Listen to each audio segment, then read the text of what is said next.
Ya, hari ini temanya adalah janjinya dapat dipercaya.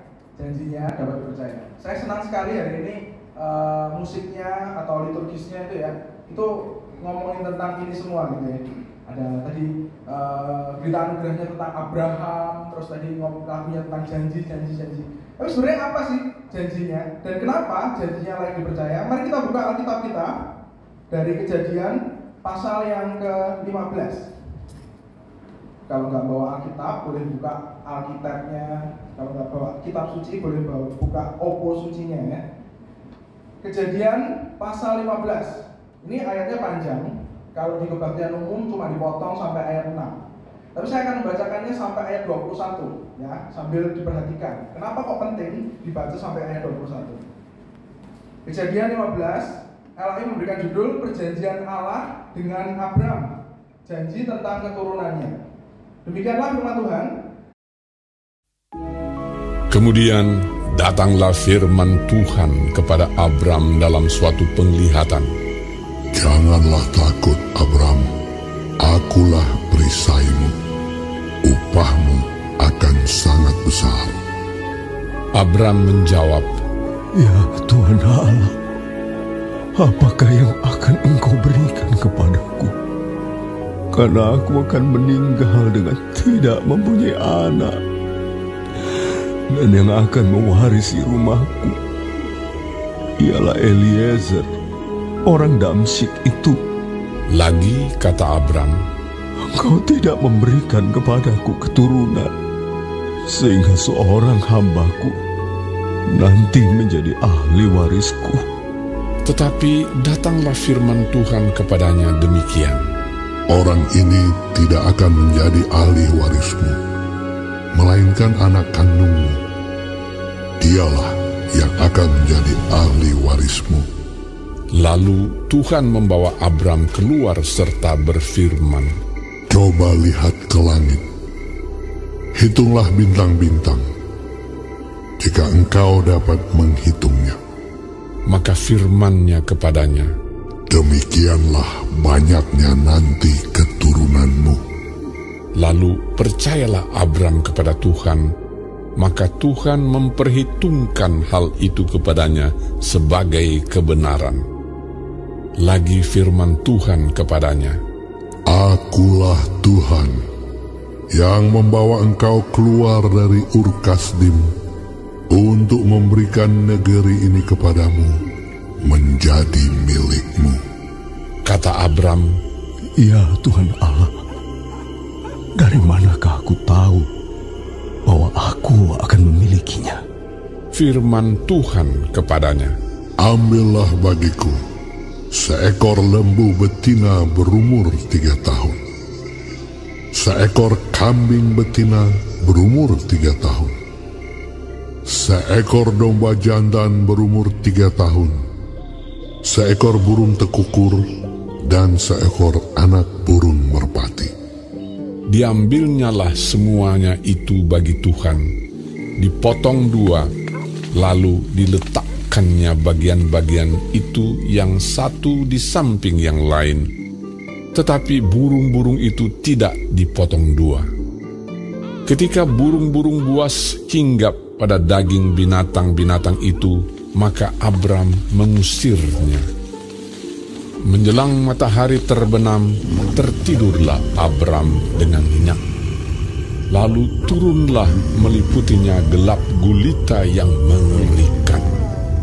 Firman Tuhan kepada Abram, Ketahuilah dengan sesungguhnya bahwa keturunanmu akan menjadi orang asing dalam suatu negeri yang bukan kepunyaan mereka, dan bahwa mereka akan diperbudak dan dianiaya 400 tahun lamanya.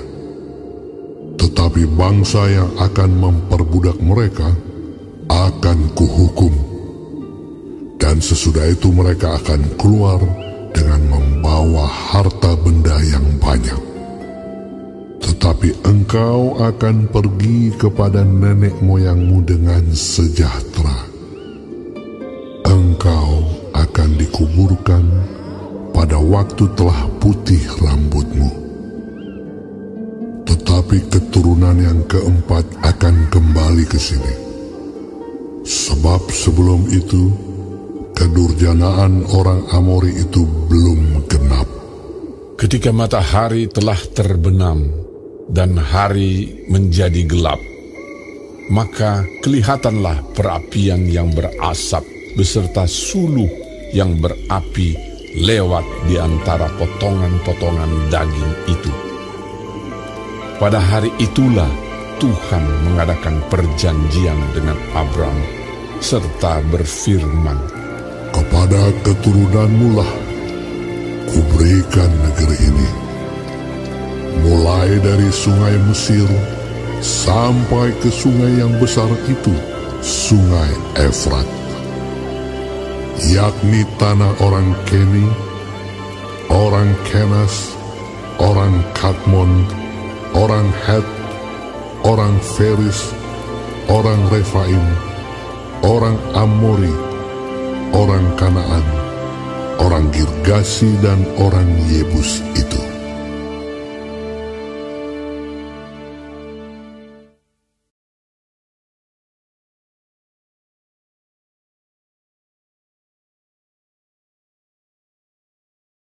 Semakin jauh bacaan firman Tuhan, berbahagialah bagi kita yang baca, merenungkan, terlebih yang melakukan dalam kehidupan sehari-hari.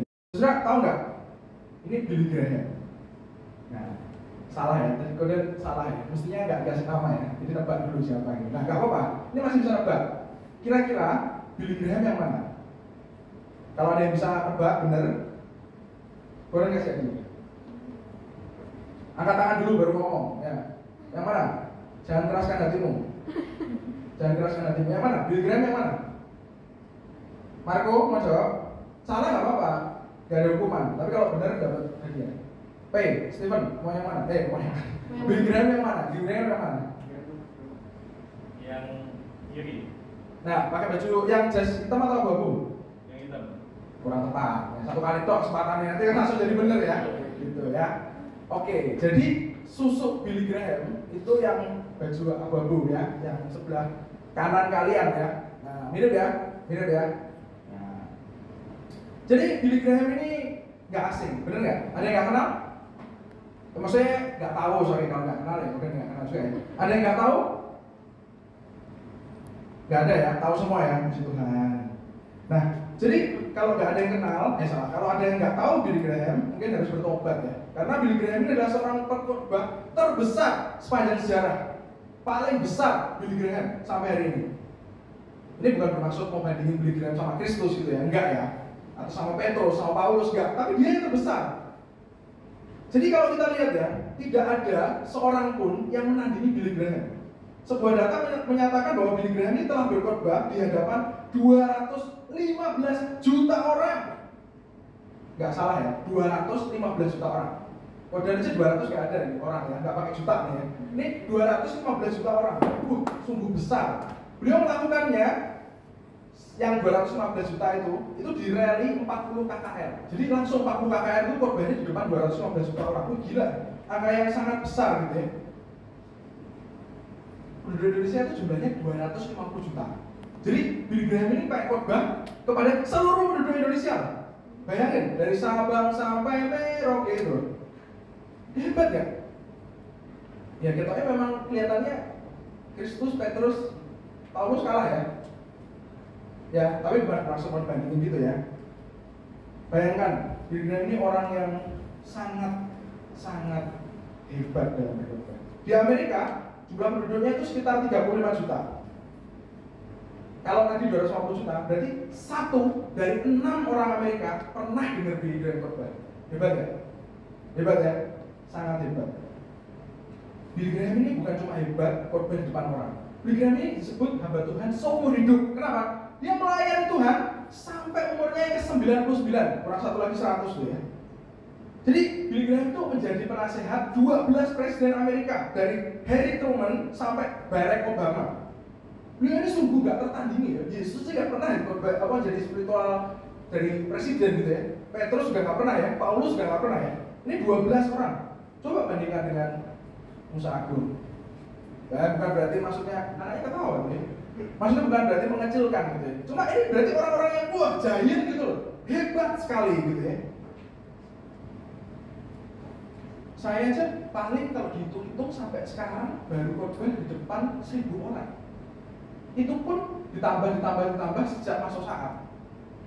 Nah ini udah berapa ya? Sekali KKR tadi itu 215 juta ya. Jangankan saya, Musa Agung, Musa Silas saja paling berapa? Nggak nyampe 1 juta gitu ya. Nah ini orang-orang yang sangat-sangat hebat. Nah, saya ingin mengatakan bahwa Billy Graham itu benar-benar hebat gitu ya. Tapi jangan salah, Billy Graham itu punya pergumulan. Orang yang di sampingnya tadi ya. Ini fotonya. Ini sahabatnya Billy Graham. Namanya itu Charles Templeton. Sejarah mencatat Charles Templeton ini bukan cuma sahabatnya Billy Graham, tetapi juga rekan pelayanan.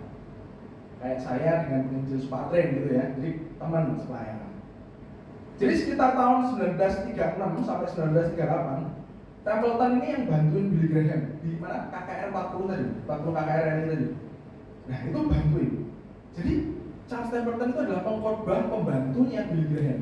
Jadi sama-sama khotbah gitu ya. Jadi bukan bantu kayak Niko gini ya, bantu next slide itu bukan ya, bantu khotbah gitu ya.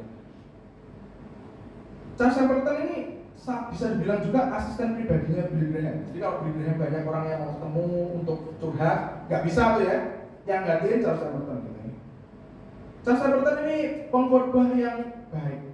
Bahkan beberapa orang mengakui bahwa khotbah Templeton itu lebih bagus daripada Billy Graham. Mungkin udah ada yang mulai bertanya gitu ya. Kalau gitu, kenapa Billy Graham lebih terkenal? Atau gimana sekarang Charles Templeton gitu ya? Kok nggak pernah dengar ya? Kalau Billy Graham kan pernah dengar ya, Charles Templeton nggak pernah dengar. Jadi tahun 1940, Charles Templeton itu studi lanjut ke Princeton University. Di sana dia mengenal teologi liberal gitu ya. Charles Templeton tuh mulai menggumulkan iman Kristennya gitu. Dia menjadi seorang agnostik, seorang yang mempertanyakan keberadaan Tuhan. Jadi Tuhan di mana ya? Meskipun ada kok kayaknya biasa-biasa aja gitu. Jadi agnostik ini berbeda dengan ateis ya. Kalau ateis kan tidak percaya adanya Tuhan. Kalau ini percaya tapi tanya loh, kok mana ya Tuhannya? Kok aku nggak pernah lihat gitu ya. Dalam sebuah buku yang ditulis oleh Charles Templeton ini ya, Farewell to God, My Reasons to Rejecting the Christian Faith.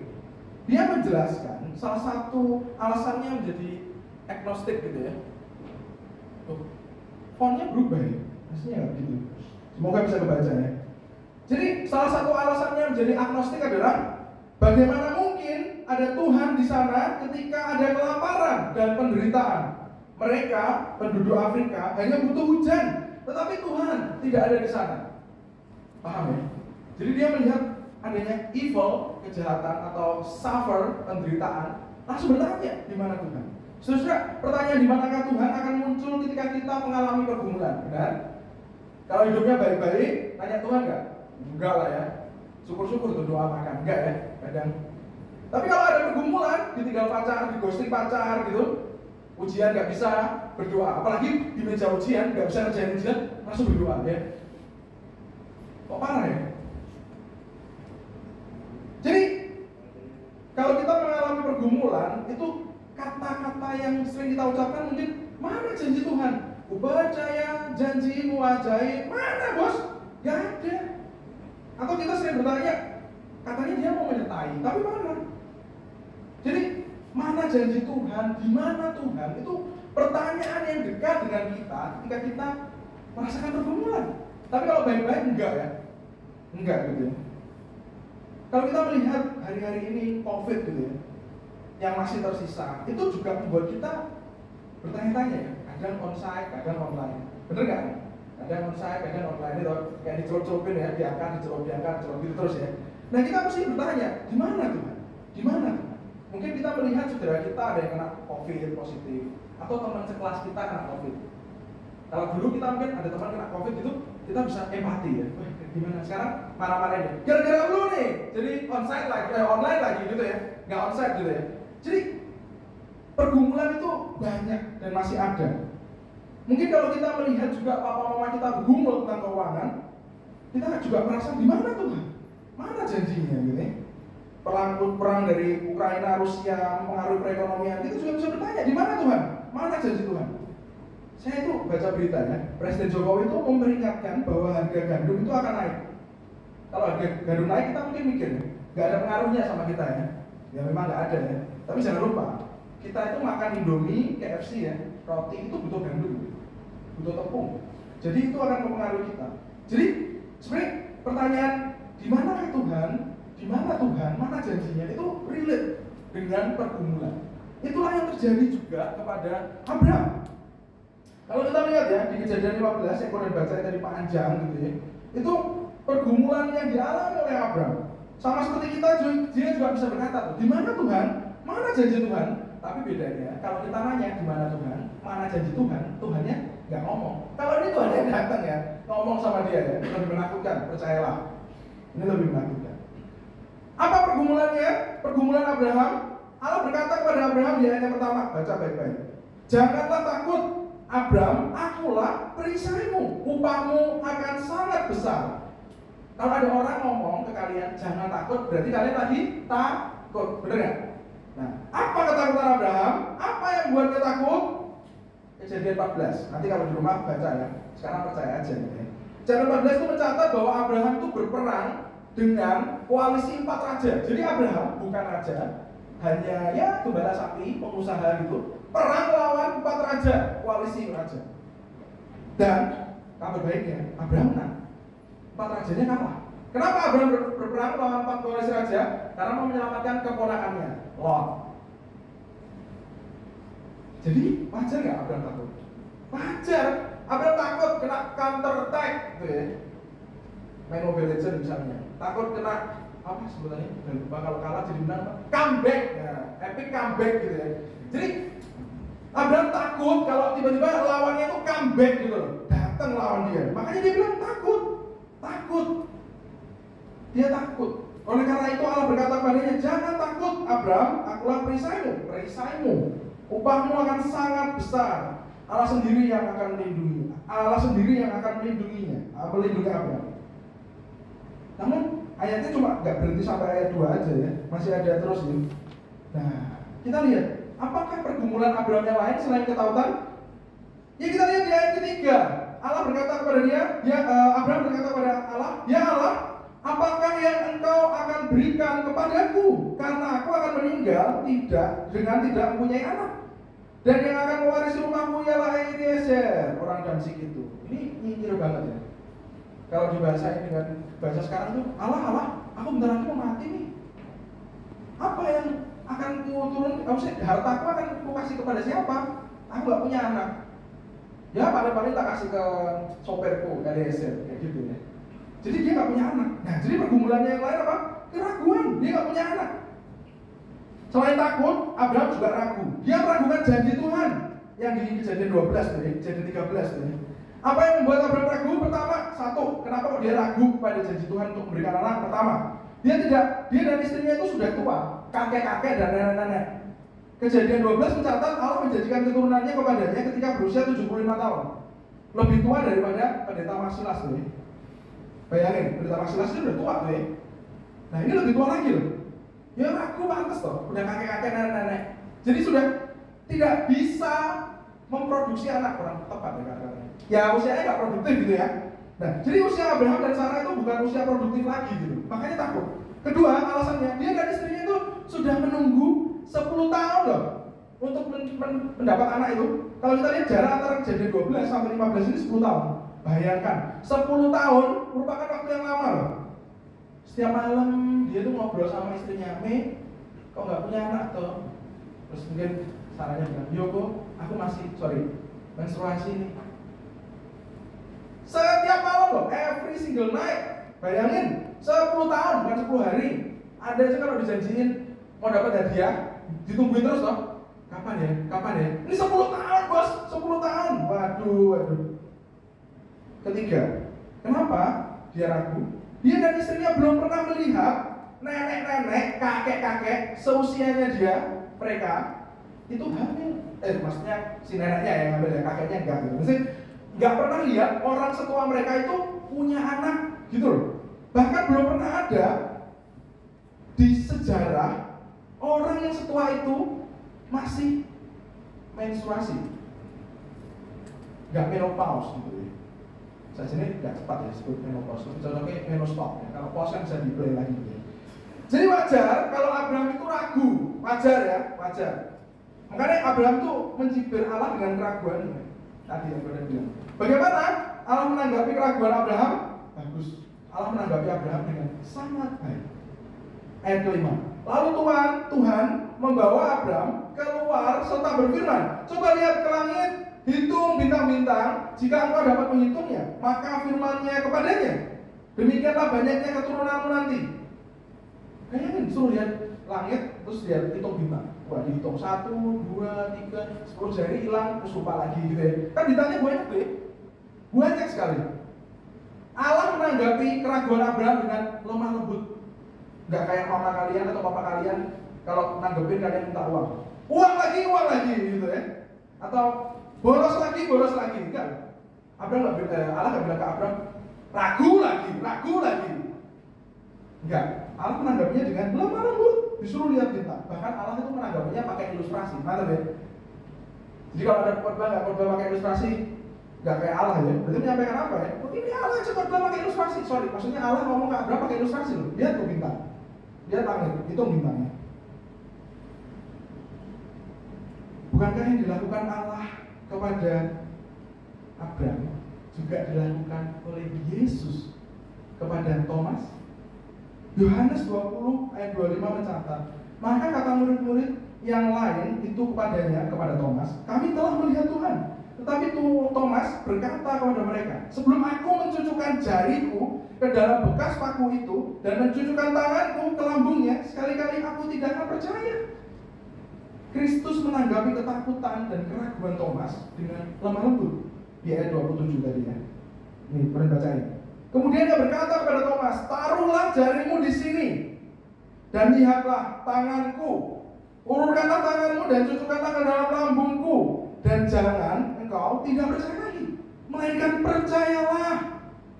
Kristus yang merupakan pribadi Allah kedua tidak menanggapi ketakutan dan keraguan Thomas dengan marah, uang lagi, enggak. Dosa lagi, ragu lagi, enggak percaya terus, enggak. Dia juga menanggapinya dengan lemah lembut. Bukankah yang dilakukan Allah kepada Abraham dan yang dilakukan oleh Yesus kepada Thomas juga dilakukan kepada kita? Roh Kudus, pribadi yang ketiga, dia juga lemah lembut menanggapi ketakutan dan keraguan kita. Pernah nggak kita kalau ragu, takut berdoa, terus tiba-tiba ditempelin dari surga? Nggak pernah ya? Atau kaki raksasa turun menginjak kalian? Pernah nggak? Nggak pernah ya? Roh Kudus juga lemah lembut loh menanggapi kita. Nggak dengan amarah. Roh Kudus menanggapi pertanyaan kita, di mana Tuhan? Mana janji Tuhan? Dengan lemah lembut. Saudara-saudara, saya juga seringkali merenungkan pertanyaan, di mana Tuhan? Mana janji Tuhan? Pertanyaan ini tuh mengerikan. Percaya nggak ya? Kalau pertanyaan ini dapat mendorong kita jadi ateis, meninggalkan Tuhan, atau tidak percaya Tuhan. Percaya nggak? Jadi sama seperti Charles Stapleton. Sewaktu saya tingkat 3 di saat saya itu menjadi kepala kamar gitu ya. Saya mempunyai 3 anak kamar. Nah itu ya. Itu beratnya masih 70-an ya, sekarang 80-an. Salah satu dari anak kamar saya itu usianya 40 tahun. Kelihatan ya. Kelihatan ya, yang 40 tahun ya, yang ini ya, enggak ya, ini koko Korea ya. Jadi yang 40 tahun ya, yang ya, rambutnya sudah kelihatan lah ya, gitu ya. Jangan kaget. Sama seperti Abraham yang menerima janji Tuhan ketika tua, ada orang-orang yang di saat itu menerima panggilan, jadi dipanggil untuk jadi hamba Tuhan, tapi terimanya pas tua. Nah, ada yang kayak gitu ada. Jadi jangan keraskan hatimu selagi masih muda ya. Kalau mau masuk saat, jangan nunggu tua dulu ya. Nanti sudah lagi sakit terus nggak bisa pelayanan gitu ya. Ya, kembali ke anak kamar saya tadi. Jadi anak kamar saya itu punya 1 istri, 1 anak. Beliau tinggal di asrama, ini kami di asrama ya, jadi boleh pakai baju gitu kalau di asrama. Masa di asrama begini terus? Kan ya enggak ya. Nah, jadi kenapa beliau tinggal di asrama? Karena beliau gereja pendukungnya itu belum bisa menyewakan rumah. Jadi gerejanya masih nyicil untuk menyewakan rumah gitu ya. Nah, akhirnya tinggal di asrama selama setahun. Sewaktu di asrama, beliau ini anak yang baik, rajin belajar. Setiap pagi selesai pukul 10, Dia masih belajar di kamar, masih nyalain lampu belajarnya. Dan dia itu nggak pernah selama di asrama menunjukkan keberatan iman. Misalnya, Allah itu Tritunggal atau enggak? Atau bahasa roh itu ada atau enggak? Oh, enggak ada. Atau keselamatan bisa hilang atau enggak pernah. Bahkan enggak pernah juga Kristus beneran bangkit atau enggak. Nah, itu enggak pernah. Malahan sebelum masuk saat beliau itu mengikuti Akademi Apologetika Indonesia. Di sana beliau belajar menjawab keberatan iman. Namun anak kamar saya itu menunjukkan keberatan yang lain, bukan keberatan iman, tapi keberatan keuangan. Istrinya yang tidak bekerja tidak sanggup menghidupi dan menyekolahkan anaknya.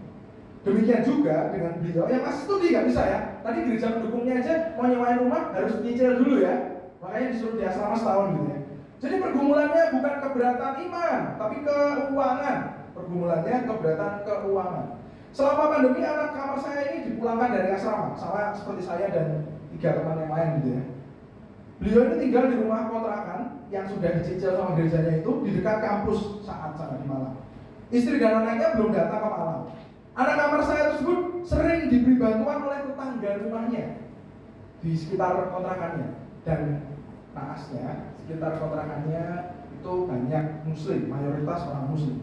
Beliau juga beberapa kali ikut ngumpul, ngobrol, main bola dan sebagainya. Beberapa lama kemudian anak kamar saya menjadi muslim. Hanya dengan bertanya, di mana Tuhan? Mana janjinya jadi muslim? Beliau mualaf karena merasa orang-orang muslim dapat menjawab pergumulannya, banyak memberi bantuan. Padahal sebenarnya anak kamar saya tersebut anak pendeta. Stephen, Ethan, jangan ya. Bahkan beliau bukan cuma anak pendeta, beliau juga sedang studi kependetaan sekolah kita. Kalau mau nonton YouTube-nya boleh. Ini saya ambil dari Moral Center. Pergumulan, ketakutan, dan keraguan dapat mendatangi siapa saja.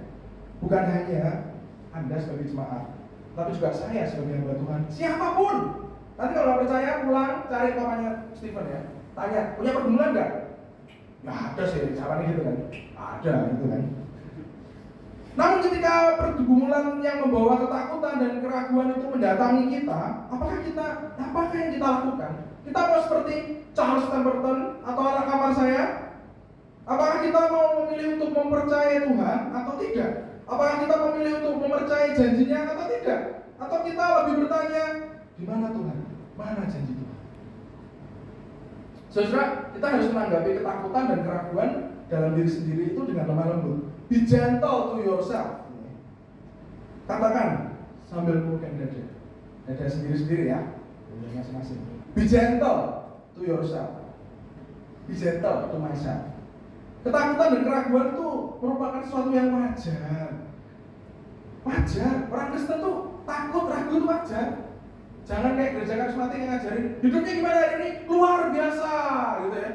Gak boleh ngomong gak baik. Nah, gak apa-apa. Hidup gak baik gak apa-apa. Takut wajar.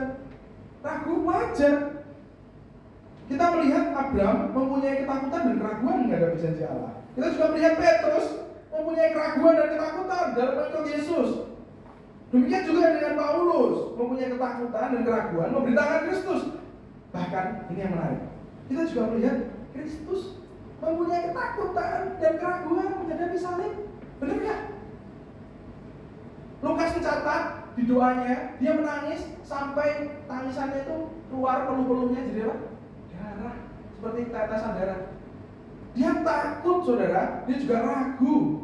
Jadi ketakutan dan keraguan merupakan sesuatu yang wajar dalam kehidupan kita. Be gentle to yourself.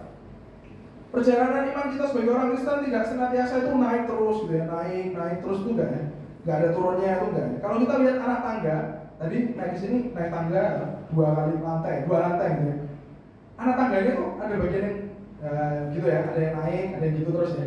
Nah, itu kehidupan kita sebagai orang Kristen. Dia ada di saat kita stuck sebentar. Nanti kalau kita udah tua tuh ya, kakinya nggak kuat, kayak kuasun gitu. Naiknya tuh bisa turun sebentar, terus naik lagi gitu loh. Jadi ada masa-masanya kita itu nggak terus naik gitu. Tapi kalau kita lihat anak tangga itu mengarahnya ke atas ya. Tujuannya ke atas.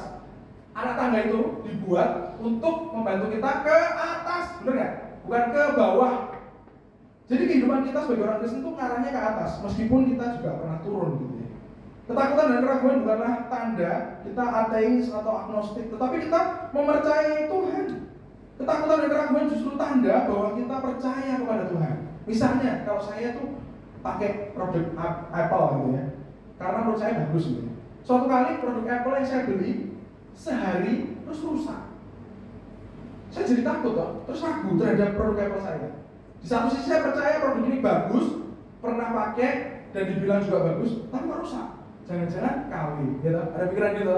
Jangan-jangan refurbish, atau jangan-jangan rusak dari pabriknya. Tahu ya? Itu kan kayak gitu. Kita percaya pada produk Apple, saya percaya pada produk Apple, tapi saya ragu dan takut. Ini asli atau enggak gitu. Coba kalau saya belinya Samsung, Xiaomi, atau Ompong gitu ya. Kalau produk-produk tersebut rusak, ya nggak kaget sudah biasa ya. Rusak ya wajar, apalagi Xiaomi gitu ya. No hard feeling gitu ya. Paling tidak, ya nggak sekaget lah kalau Apple yang rusak dalam sehari gitu ya. Ketakutan dan keraguan bukanlah sebuah tanda kita menjadi agnostik atau ateis, sekali lagi saya ulang ya. Tetapi tanda kita percaya kepada Tuhan. Keraguan dan ketakutan justru membawa kita percaya, semakin percaya pada Tuhan. Selain kita harus menanggapi ketakutan dan keraguan dalam diri dengan lemah lembut, be gentle to yourself, kita juga perlu menanggapinya dengan ketakutan dan keraguan orang lain itu dengan lemah lembut. Jadi kita juga perlu menanggapi ketakutan dan keraguan orang lain, bukan cuma kita sendiri, orang tua kita, saudara kita, teman kita, mungkin orang lain yang kita nggak kenal juga ragu. Kita bisa untuk menceritakan bahwa ada Allah. Jadi nggak perlu takut, nggak perlu ragu. Be gentle to others.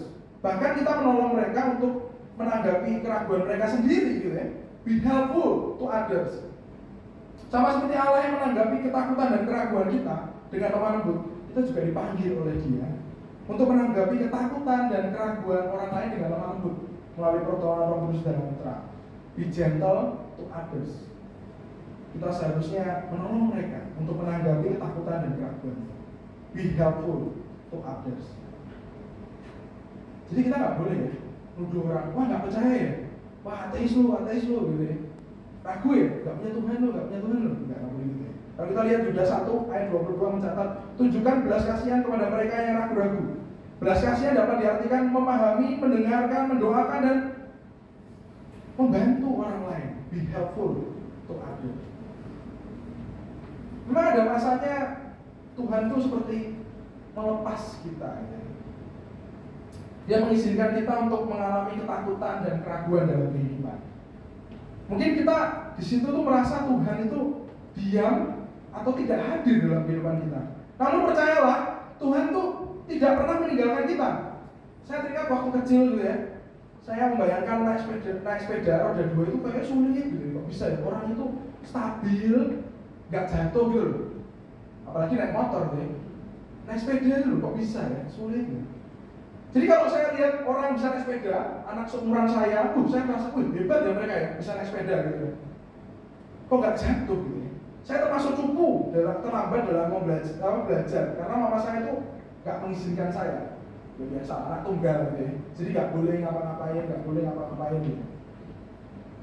Pertama kali saya naik sepeda di luar rumah, itu usia 6 tahun. Jangan ketawain ya, mungkin kalian umur 2 tahun naik sepeda gitu ya. Itu pun sepedanya roda 4.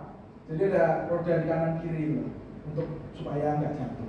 Padahal anak-anak tetangga saya yang di luar juga main bareng saya itu sudah naik sepeda roda 2. Bahkan anak tetangga saya yang lebih kecil, mungkin usia 4 tahun, ngebut sudah. Saya disalipin bolak-balik, udah overlap gitu ya. Wah, saya itu masih cupu gitu. Saya merasa waduh kok cupu banget gitu ya. Saya berkata, papa saya itu berkata waktu itu, nah, kamu sudah waktunya naik sepeda roda 2. Papa lepas ya rodanya sampai kanan kirinya besok, ya kan lihat anaknya tadi, anak tetangga. Terus saya bilang, ya jangan pak, nanti aku jatuh. Dia meyakinkan saya, tenang, nanti papa pegang. Saya sangat dekat dengan papa saya, jadi saya percaya gitu ya. Benar, papa saya memegangi saya ketika belajar naik sepeda itu. Wah bisa. Namun lama-lama papa saya melepas tangannya gitu ya. Saya bilang, pak, aku bisa. Wah, aku bisa. Wah, ternyata papa saya udah di belakang, jauh. Wah, harus bingung kan? Belajarnya cara apa? Menaiki sepeda, tidak berhenti ya. Jadi kayak berhenti, jualan terus muter di itu kayak di lahan luas gitu ya. Pakai pasir, ada pasirnya itu. Muter 10 kali lebih. Muter terus karena nggak ngerti caranya berhenti. Ngertinya cuma caranya naik kan. Papa saya belum ngajarin itu. Jadi nanti kali kalau ngajarin anak harus ngajarin yang lengkap ya. Jadi saya tuh nggak berani berhenti, takut jatuh. Nah, tapi saya capek, udah 10 kali muter. Nah, terus gimana? Akhirnya saya memberanikan diri untuk ngerem. Terus jatuh, gerubrak. Tapi pertanyaannya, saya berani nggak naik sepeda lagi? Belum berani loh, sekarang naiknya mobil, ya kan? Gak ada hubungannya sih, gak ada hubungannya. Tapi intinya adalah, papa saya cuma mengizinkan saya jatuh gitu loh. Waktu itu berdarah, nangis dan sebagainya ya. Jadi sambil kayak nggak mau, tapi akhirnya mau. Nih. Sekarang saya bisa ngebut naik sepedanya.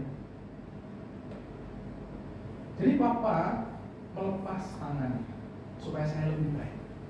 Apakah di antara saudara ada yang nggak dibiarkan orang tuanya jatuh ketika naik sepeda? Enggak lah ya. Pasti boleh lah, bisa semua kan ya. Apakah ada di antara saudara yang tidak dibiarkan orang tua jatuh ketika jalan? Enggak loh, intinya bisa jalan semua loh. Enggak ada yang naik kursi roda kan ya. Orang tua yang baik akan mengizinkan anaknya jatuh, tetapi tidak ingin anaknya celaka. Jadi bukan kalau di depan ada jurang terus dijukraknya gitu ya, didorong, bukan gitu ya. Jadi boleh jatuh tapi nggak dijatuhkan gitu loh ya. Jadi orang tua yang baik akan mengizinkan anaknya jatuh untuk tujuan yang baik dengan pengawalan yang baik. Tidak salah kalau Mazmur 37 ayat 23 ayat 24 mencatat Tuhan menetapkan langkah-langkah orang yang hidupnya berkenan kepadanya. Apabila ia jatuh, tidak sampai tergeletak, sebab Tuhan menopang tangannya. Saudara, kalau kita meneruskan bacaan sampai akhir gitu ya. Kenapa saya bilang penting dibaca sampai ayat 21? Karena ini yang penting. Kalau kita lihat ya, di ayat 8, Abraham itu masih ragu. Ya Tuhan Allah, dari manakah aku tahu bahwa aku akan memilikinya? Punya anak maksudnya. Dari mana? Abraham masih takut dan ragu sekalipun Allah telah menanggapinya dengan lemah lembut. Dia nampaknya mempunyai ketakutan dan keraguan yang sama. Namun sebenarnya ketakutannya berbeda. Jadi ayat 8, nanti kalau di rumah dibaca ulang-ulang, itu sama 2 dan 3, ayat 2 dan 3 itu nggak sama. Jadi di ayat 8 itu Abraham itu meragukan dirinya sendiri. Kalau tadi 2 dan 3, dia meragukan Allah toh, bisa nggak kasih keturunan. Nah sekarang itu dirinya sendiri di ayat 8. Kenapa? Abraham meragukan dirinya sendiri. Bisa nggak ya aku setia sama janji Tuhan? Bisa nggak ya aku terus ngikutin perkataannya? Dia meragukan dirinya sendiri. Dia nggak yakin bisa setia pada janji Tuhan. Mantapnya, bagaimana Allah menanggapi ketakutan dan keraguan Abraham?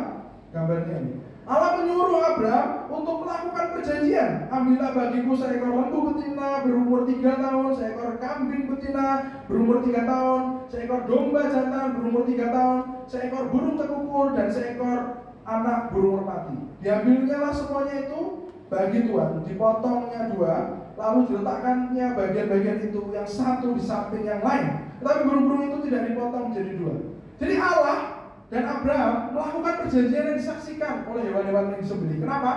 Karena itu mau ngomong gini, kalau kami ada yang melanggar perjanjian, kami nasibnya sama seperti hewan-hewan itu. Paham ya?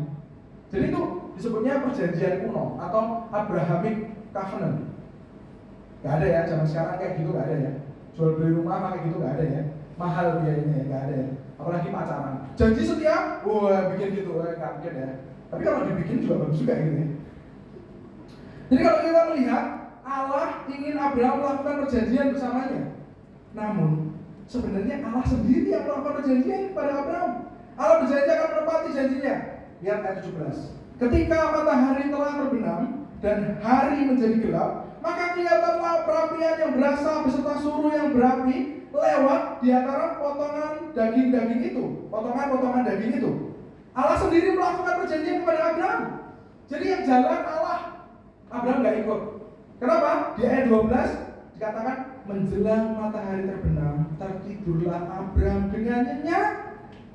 Lalu turunlah meliputinya gelap gulita yang mengerikan. Ternyata Allah bukan menyuruh Abraham untuk melakukan perjanjian, tetapi dia sendiri yang melakukan perjanjian kepada Abraham. Dia sendiri berjanji kepada Abraham akan menepati janjinya dengan cara itu. Allah berjanji akan selalu setia kepada Abraham. Kalau kita membaca yang terjadi di Kejadian 15 ayat 12 ini dengan teliti, maka kita akan menemukan kemiripannya dengan Markus 15 ayat 33. Janji Allah kepada Abraham yang digenapi melalui Kristus, ketakutan dan keraguan Abraham ditanggung oleh Allah dalam Kristus. Janji Allah itu kepada kita juga digenapi melalui Kristus. Ketakutan dan keraguan kita ditanggung oleh Allah dalam Kristus. Mirip ya? Mirip ya? Kejadian 15 ayat 12, Markus 15 ayat 33. Ada kegelapan yang meliputi di sana. Yesaya 53 ayat 5-7 mencatat, tetapi dia, Yesus, tertikam oleh pemberontakan kita. Dia diremukkan karena kejahatan kita. Ganjaran yang mendatangkan keselamatan bagi kita ditimpakannya kepadanya. Oleh bulu-bulunya kita menjadi sembuh. Kita sekalian sesat seperti domba. Masing-masing kita mengambil jalannya sendiri. Tapi Tuhan telah menimpakan kepadanya kejahatan kita sekalian. Dia dianiaya, tetapi dia membiarkan dirinya ditindas dan tidak membuka mulutnya seperti anak domba yang dibawa ke pembantaian. Seperti induk domba yang keluh di depan orang-orang yang menggunting bulunya, ia tidak membuka bulunya. Jadi perjanjian Allah digenapi dalam Kristus. Yang melakukan perjanjian siapa? Bukan Abraham ya, tapi Allah. Makanya ada kata-kata di sana, Allah memperhitungkannya sebagai kebenaran. Jadi Allah menggenapi janji kepada Abraham melalui Kristus, termasuk menggenapi dalam kita. Saya akan menutup khotbah saya dengan sebuah cerita. Suatu malam ada seorang anak kecil yang terbangun dari tidurnya. Dia terbangun dari tidurnya karena kebelet kencing. Kebetulan toiletnya itu di luar kamar. Atau kalau sekarang kan banyak ya toiletnya di dalam kamar. Ketika menuju ke toilet, anak kecil ini melihat papanya di ruang tamu. Jadi papanya masih nonton TV. Toiletnya itu melewati ruang tamu memang gitu ya. Dia melihat papanya kok asik sekali ya nonton film, sepertinya seru gitu ya. Anak kecil tersebut mendengar tawa dari papanya gitu. Beberapa kali, mungkin ada yang relate gitu ya, pernah lihat papanya ketawa sendiri gitu ya. Atau kita yang gitu ya, papa kita yang bingung, ngapain gitu ya, kalau ketawa-tawa lihat TikTok gitu ya. Anak kecil tersebut mendengar papanya yang tertawa, makin penasaran gitu ya. Rasa penasaran membuat dia mampir di ruang tamu dan duduk di sebelah ayahnya, di sebelah papanya itu. Papa nonton apa sih? Papanya menjawab, film setan, hantu, serem nih. Papa kok ketawa? Katanya film setan, serem. Papa menegaskan, ya meskipun horor tapi ada lucunya. Kamu jangan ikut nonton, nanti kamu takut, nangis. Sudah kamu balik aja ke kamar, tidur, balik tidur. Peringatan dari papa kepada anak kecil tersebut tidak digubris, karena ya dia sedang menyaksikan adegan yang lucu ya. Ada tawanya, papanya juga ketawa. Jadi tawa itu membuat rasa takutnya hilang. Mungkin kayak kita ya. Kita sering kalau belum percaya, belum lihat bukti, nggak percaya. Bilang jangan ke sana, kita malah ke sana gitu ya. Jangan buka lemari mama, malah buka gitu ya. Nah ini juga kayak gitu. Anak kecil tersebut tidak mau kembali ke kamarnya untuk tidur karena merasa sekali lagi filmnya lucu gitu ya, bukan seram. Namun tidak lama kemudian hari berganti malam. Nah kita tahu ya kalau hari berganti malam di film horor artinya apa? Setannya keluar gitu ya. Suara menyeramkan mulai keluar, terdengar lingserungi gitu mungkin ya. Terdengar teriakan, ya scream apa? Jump scare ya itu. Itu ada, itu terdengar juga. Terus ada adegan-adegan menyeramkan gitu ya, setannya keluar. Di tengah-tengah masa seram, papa tersebut melihat kepada layar. Tapi meskipun melihat pada layar, dia juga berkata pada anaknya masih kecil ya. Gak nengok, cuma ngomong pelan. Kalau kamu takut, tutup matamu. Tutup matamu nak. Setelah masa seram selesai, papa itu menengok kepada anaknya. Dia nggak ngomong ini. Kamu tadi tutup mata ya? Anak kecil tersebut menggeleng. Wah, kamu berani ya? Kamu tidak takut melihat adegan yang menyeramkan?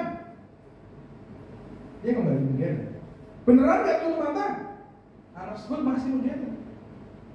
Kok bisa kamu nggak takut? Papa aja takut. Hampir Siapa tutup mata? Serem. Anak kecil tersebut menjawab, aku tahu kok, papa tadi takut, ya kan? Mau tutup mata kan? Tegang kan? Serem ya Pak? Aku tahu papa begitu, takut, serem, tegang. Karena aku lihat papa. Pas adegan serem, supaya nggak takut, aku lihat papa. Bahkan aku pegang tangan papa erat-erat sampai masa-masa menyeramkan selesai. Saudara, kita dapat menjawab pertanyaan di mana Tuhan, mana janji Tuhan, dengan lemah lembut ketika kita mengarahkan pandangan kita kepada Kristus. Ketika kita memegang Dia erat-erat, ketika kita melihat pada Kristus. Lagu PPK ada yang berbunyi, pandanglah pada Yesus, pandanglah, saya lupa ya. Jadi kalau kita bertanya di mana Tuhan, mana janji Tuhan, lihat Kristus. Itu Tuhan, itu janji Tuhan. Selagi kita takut, selagi kita ragu, lihat Kristus. Dengan lemah lembut, Allah menjawab keraguan dan ketakutan kita.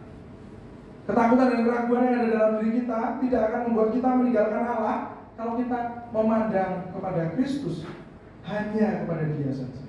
Janjinya dapat dipercaya. Janjinya sangat dapat dipercaya. Sudah terbukti soalnya.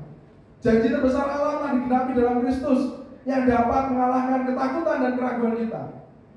Kiranya Roh Kudus menolong kita sekalian. Sama seperti Allah yang menanggapi ketakutan dan keraguan Abraham dengan lemah lembut, sama seperti Kristus yang menanggapi ketakutan dan keraguan Thomas dengan lemah lembut.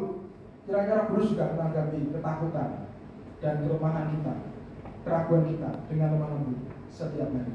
Mari kita berdoa. Terima kasih ya Tuhan untuk firman-Mu sekali lagi. Kami tahu ada ketakutan dan keraguan di sekitar hidup kami setiap hari. Tapi kami percaya Roh Kudus menemani kami setiap hari, sehingga kami dapat melihat Kristus yang adalah Tuhan dan janji Tuhan telah digenapi. Ajar kami ya Roh Kudus dalam terang untuk bukan hanya melihat Kristus, tapi juga mempunyai kehidupan yang semakin serupa dengan Dia, sehingga kami memuliakan Allah Bapa yang surga. Terima kasih ya Tuhan, ini doa kami, Tuhan yang mendengarnya. Hanya di dalam nama Tuhan Yesus Kristus kami telah berdoa dan dengan syukur. Amin. Tuhan memberkati.